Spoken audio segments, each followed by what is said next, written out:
Vandeham Sri Guru. The following is a lecture given by His Divine Grace, A.C. Bhaktivedanta Swami Prabhupada, recorded on the 8th of December 1972 in Ahmedabad, India.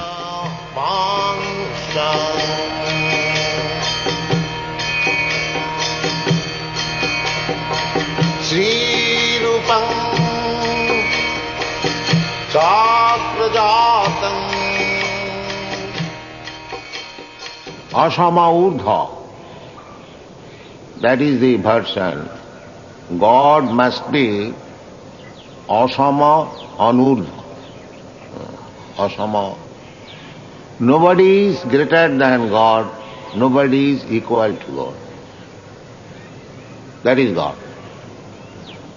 If you find somebody equal to you, then you are not God. He may be demigod, but the God means supreme. Ishara Parama Krishna. That supreme God is Krishna. Parama. Supreme. Nobody is equal to Krishna. Nobody is greater than Krishna. Therefore Krishna is God. There are so many gods nowadays. Actually, the Mayavadi philosopher, they say everyone is Narayan. But what is the proof? We find out from the Shastras that Narayan has got 4 hands. So where is your 4 hand? You are claiming to become Narayan. So where are your 4 hands? Just manifest your 4 hands at least so that we can understand you are Narayan. No, without 4 hands. And Narayan is Lakshmi Narayan. He is the husband of Lakshmi, the goddess of fortune. So where is your goddess of fortune? You are begging from door to door. Where is your goddess of fortune? You have become Narayan. This kind of God and Narayan is going on, bluffing. But we are not bluffed in that. We follow the Shastric injunction. What is Narayan? We cannot accept Narayan as Daridra, Daridra Narayan. What is this?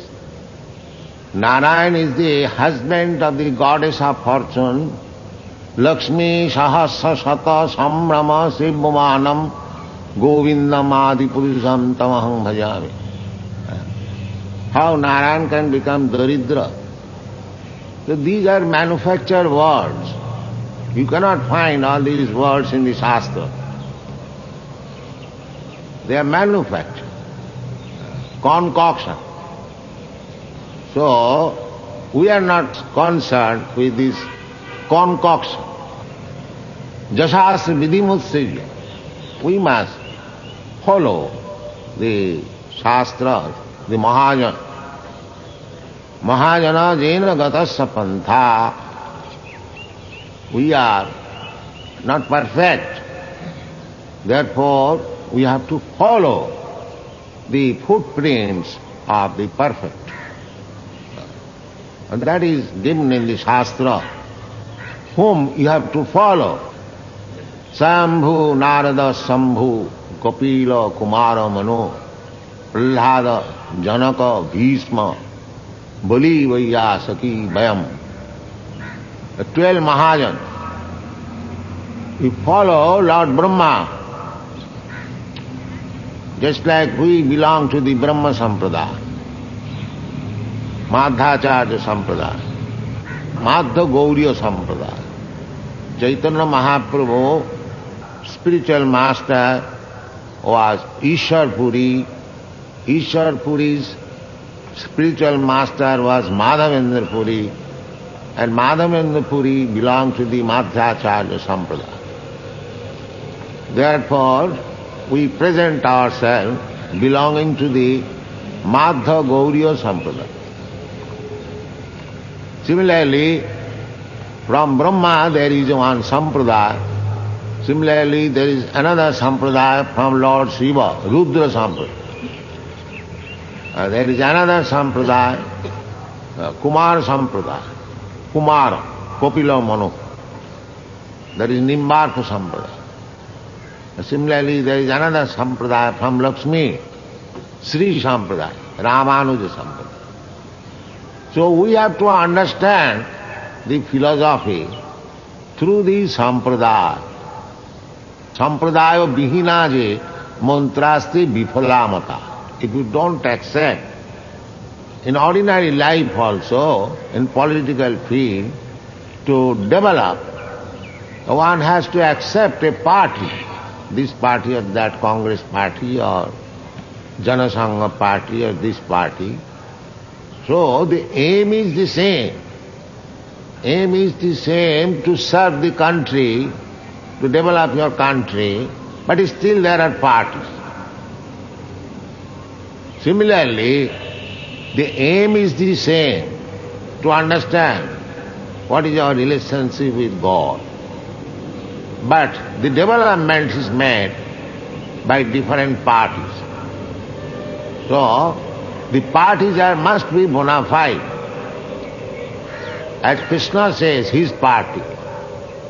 Imang vivassati yogang prattavana hamabhyam vivassan manave praho manu ikkaka vibravit evang parampara pratam imang rajarsayo vidu. Krishna said that first of all I instructed this yoga system, bhakti yoga system, Bhagavad Gita, to Vivassan, the sun god. And the sun god, whose name is Vivassan, the particular name is also given. It is not vague that at the present moment the predominating deity in the sun planet is called Vivassan. So he spoke this Bhagavad Gita philosophy to his son, Vivassan Manavepra, Manu.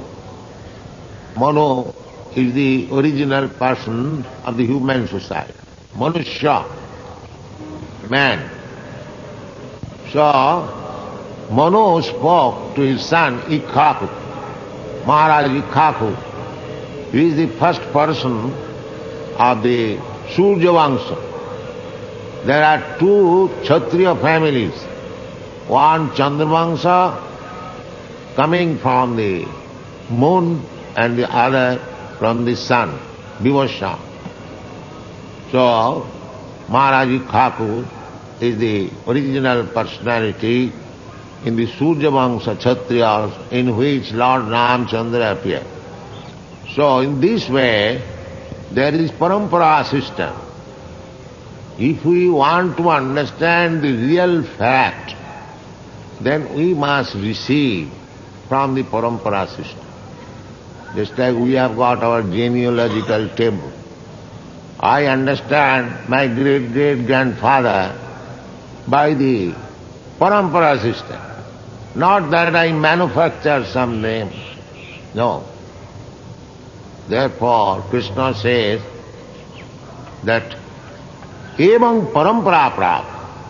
Although there are different parties, just like the Sri Sampradaya, Brahma Sampradaya, Rudra Sampradaya, they are all in agreement that Krishna, the Supreme Personality of God, all these acharyas, they will not say anything that because I belong to Brahma Sampradaya, I speak something else. No.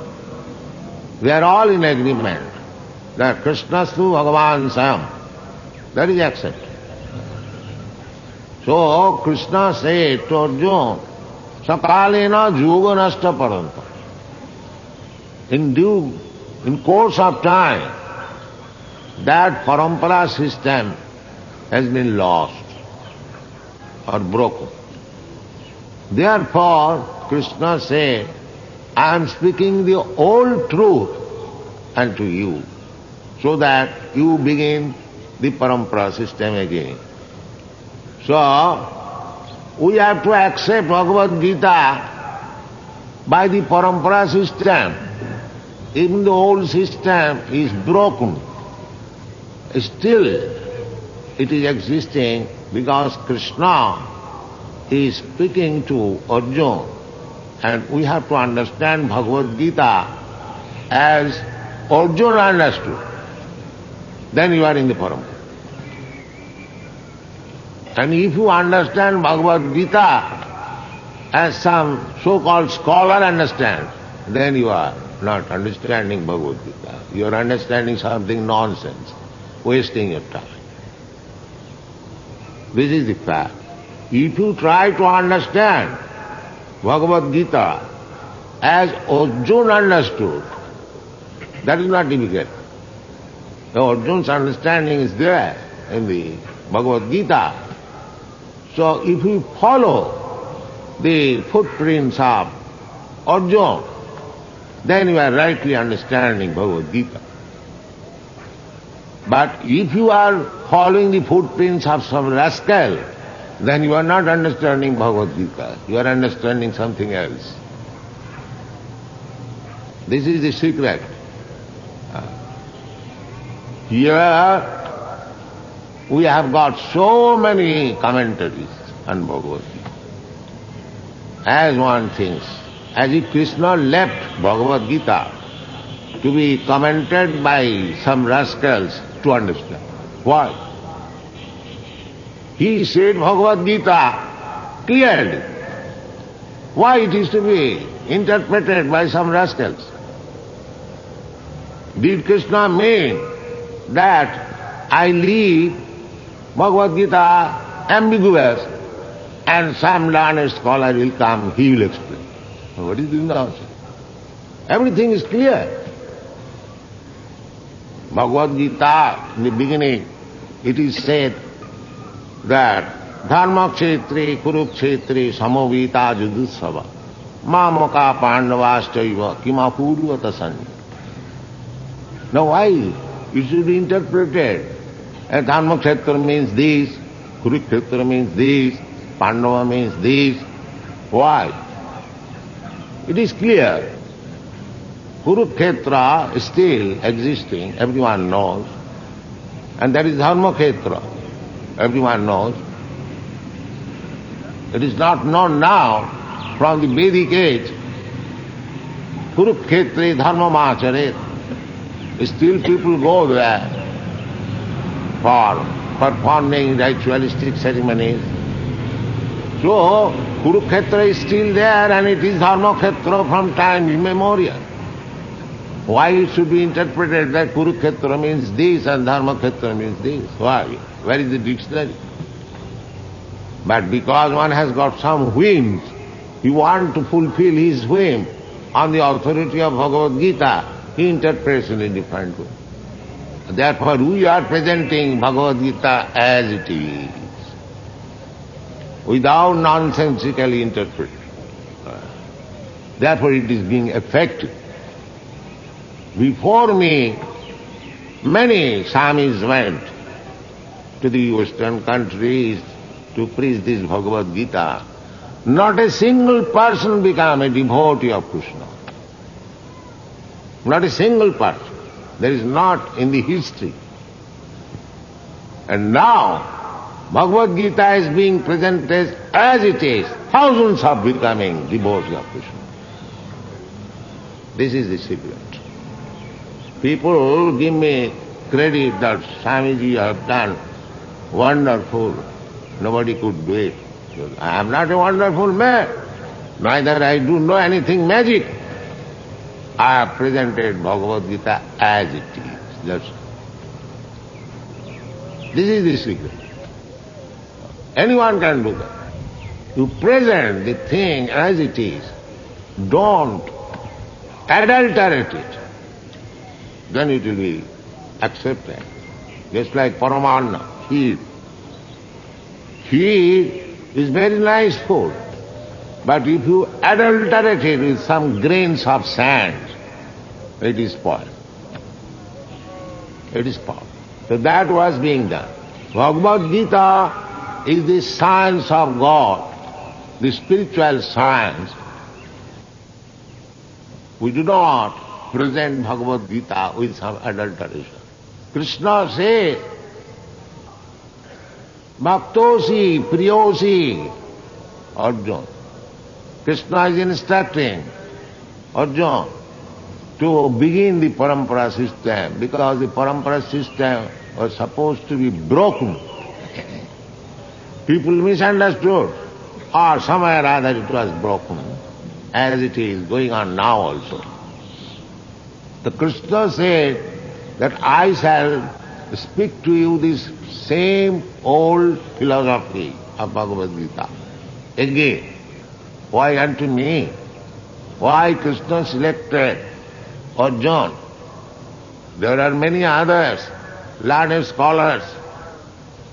Now Krishna says, Bhaktosi, Priyosi.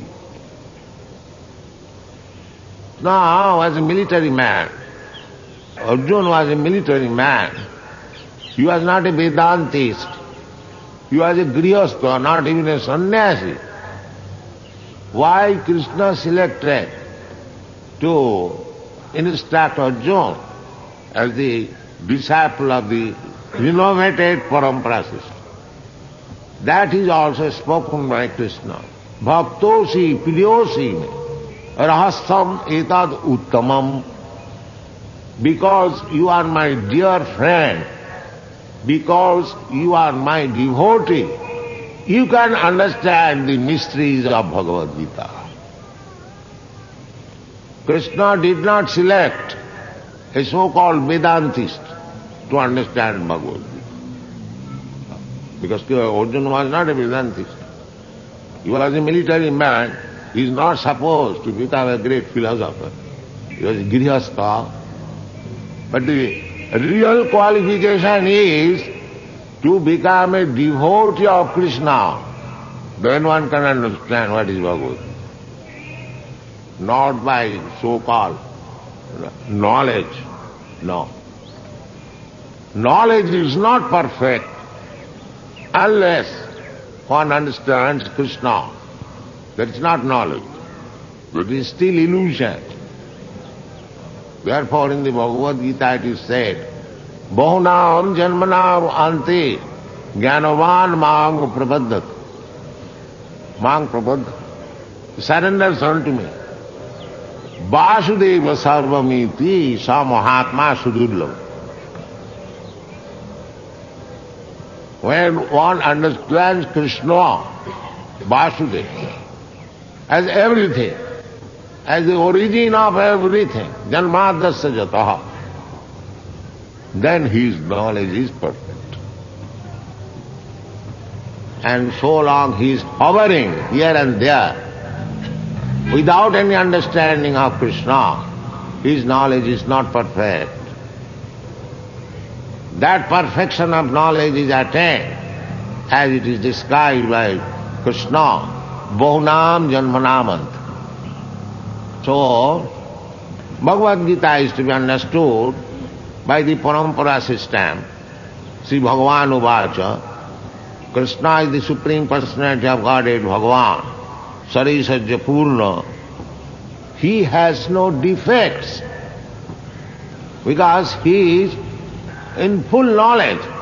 Oisajyasya samagrasya bijyasya jasasya sriya jnana. He has got full knowledge. Vedaham sarvam.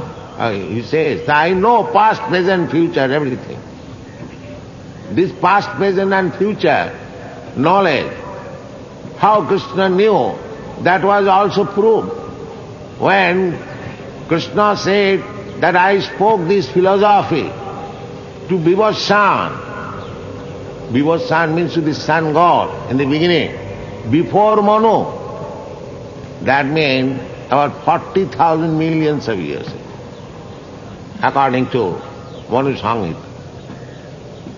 Then Arjuna inquired, my dear Krishna, We are contemporaries. We are born there some years ago. How is that he instructed the sun god, Vibhushan, this philosopher? This inquiry was made by Arjuna. Why? How Krishna knows the past so long years ago? So Krishna replied that yes, at that time you are also present, but you have forgotten. I have not forgotten. That is the difference between ordinary human being and God. That is the difference. God does not forget past, present, future. God knows future. God knows past and present, what to speak of. In the second chapter you will find also, Krishna says that it is not that you, me, and all these kings and soldiers were not existing in the past, and we are existing at present, and it's not that we shall not exist in the future. These are the things. So if you try to understand Bhagavad Gita as it is, then we get some benefit. Not some benefit, the ultimate benefit. What is the purpose of Bhagavad Gita? Krishna has come. Krishna is instructing Arjuna. Aiming at Arjuna, he is instructing the whole world. What is the position of the living entities? What is our constitutional position? We are all living entities, and Krishna is God. What is Krishna's position? What is our position? What is this material nature? What is the time factor? What is our activities? These things are very nicely explained. Prakriti, Purush, Jiva, and time, and karma. These 5 things are very nicely described. So Prakriti is also eternal. Prakriti means the energy of the Supreme. That is described in the 7th chapter. That Bhumi Rapa Nala Vayu Khangamana Buddhi Revacha Bhinname Prakriti Astadha. These are these material energies, earth, water, fire, air, sky, and subtle energy, intelligence, mind, intelligence, and ego. Bhinna me prakriti astadha. And another prakriti, aparayam, these are inferior energy. Aparayam, itastu vidhi me prakritim para. There is another superior energy. What is that superior energy? Jiva bhuta mahabhav jaidam dharjati jagat. The living entity. That is superior energy. So, Krishna is the energetic. And these 2 prakritis are working. Therefore, they are also eternal. Krishna is eternal, Sanatan. These prakritis are also eternal. And one prakriti, we living entities, we superior energy. Why superior? Jayedam dharjati jagat. Because we living entities, we are trying to lord it over the material nature. Material nature is being used by us. Therefore, the material nature is inferior and we are superior. We are superior energy, prakriti. We are not the Purusha. The Mayavad philosopher, they want to make the Prakriti as Purusha. No. Krishna is Purusha. We are all Prakritis. As I told you, that we have to understand Krishna as Arjuna understood. Arjuna understood that is described in the 10th chapter. Parabrahma Parabrahma Parangadhama Pavitram Paramam Bhava Purusham. You are the only Purusha. Enjoyer. Purusha means enjoyer. And Prakriti means enjoyer. Purusha means the predominator. And Prakriti means the predominated. So, we are predominated. We are not predominator. If the predominated wants to become predominator, that is false. That is illusion. That is going on. Everyone, all we living entities, we are trying to become predominator instead of being predominated. That is the struggle for existence. And as soon as we agree to become predominated, there is peace immediately. That is called mukti. The description of mukti is given in the Srimad Bhagavatam. Mukti hitva annatha rupam sarupena avasthiti.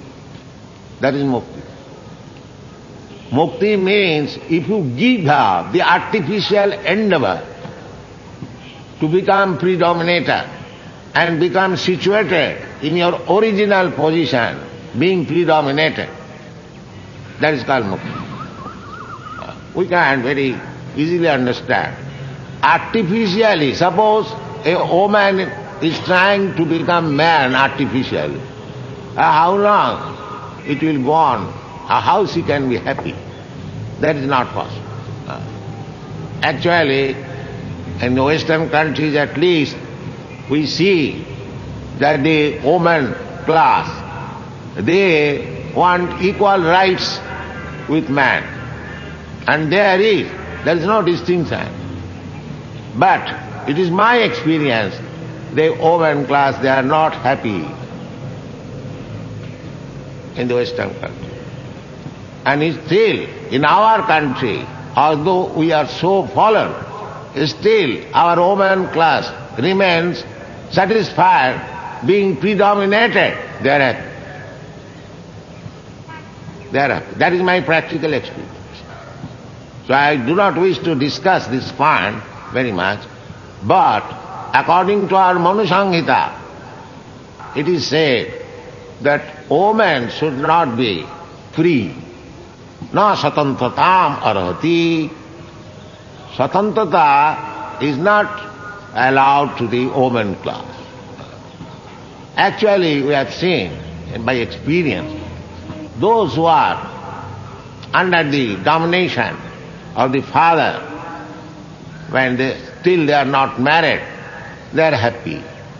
Those who are under the domination of the husband, after being, they are happy. And those who are under the domination of elderly children, they are happy. So this statement of Manu Samhita, just like children should not be given freedom, similarly, women should not be given freedom, they should be given all protection. That is our Vedic culture. Similarly, Prakriti, just this is an example. Here, either man or woman, everyone is Prakriti. The real Purusha is Krishna.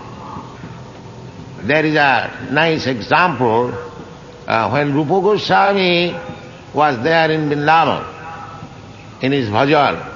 Mirabai went to see him, and Rupa Goswami's message was that he does not see any woman. They are very strict. At least this story is like. The Meera challenged that I came to Vrindavan, I know that only Krishna is Purush here and everyone is woman. So how does it mean that Rupa Goswami is declined to see another woman? So Rupa Goswami agreed, yes, I am mistaken. Yes, Krishna is the only Purusha. So, Purusha means the enjoyer, and Prakriti means the instrument of enjoyment. Prakriti, energy. Just like here we see one man is very big rich man, but He is enjoyer by utilizing his energy. Similarly, the whole cosmic situation, whole creation, is the supreme enjoyer is God. Therefore Krishna says in the Bhagavad Gita, Bhoktaram Jagatamasam Sarvaloko Maheswaram Sridam Sarvabhutana Gyata Mam Shantimicchati.